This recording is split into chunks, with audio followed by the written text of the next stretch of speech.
ஆமா சபையிலே குருதிய மங்கை என்ன என்று தெரியுங்களா? சொல்லுமா சொன்னது தெரியுமா? விளக்கமா சொன்னால் தெரியுமா? ஜோதி பதிவே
அஸ்திராபுரத்தை அழைக்கூடியவர் யாரு? துரியோதன மகாராஜம்மா.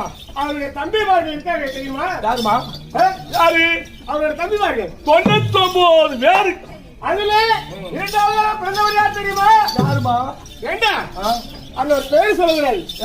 அதான் சரியா சொல்றேன், புரிஞ்சுக்கிறியா? சரியா எப்படி தெரியுமா? காட்டிலே வாழக்கூடிய மிருகமானது என்னது? காட்டில வாழக்கூடிய புலி. ஐயோ மாடி புலி போட்டாது. காட்டில வாழக்கூடிய புலிக்கும் நஞ்சுக்கள். இது நாட்டில வாழக்கூடிய புலி. ஆமா, அவர் பேர் தாண்டா அது. வீட்டுக்காரு ரெண்டுக்குது. 2 காலுமா? அதான் 2 காலு. அவனுடைய மனைவி என்னுடைய பெயரும் திருவினை மாவி. போறவா போறவா தேவையே என்ன தேர்ற? திருவாணி போச்சு. திருவாணி சொன்ன திருவினை மாவி. திருவாணி மாவி. ஆமா. எப்பா ஏமா என்கிட்ட அவ்வளவு பேசுறேன்.